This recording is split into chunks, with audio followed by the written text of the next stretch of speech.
Apa hubungan Prabu Siliwangi dengan Gunung Padang? Naskah kuno Carita Parahyangan menyebut sang raja membangun saung agung di Bukit Tua. Tapi ini yang menggemparkan.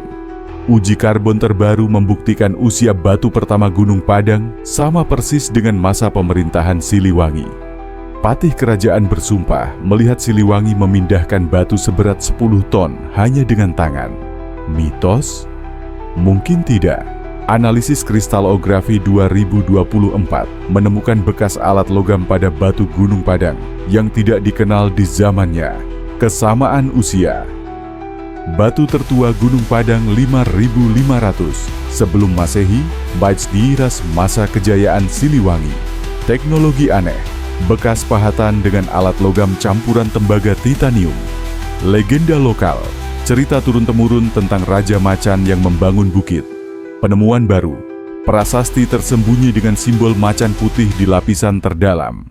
Arkeologi mainstream klaim Gunung Padang dibangun 2000 sebelum Masehi, tapi data C14 dari semen purba membantahnya.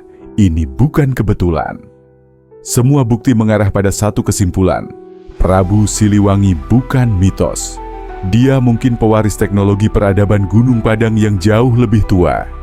Like jika Anda percaya sejarah perlu ditulis ulang. Subscribe untuk misteri Siliwangi selanjutnya. Komentar Macan Putih jika pernah dengar legenda ini.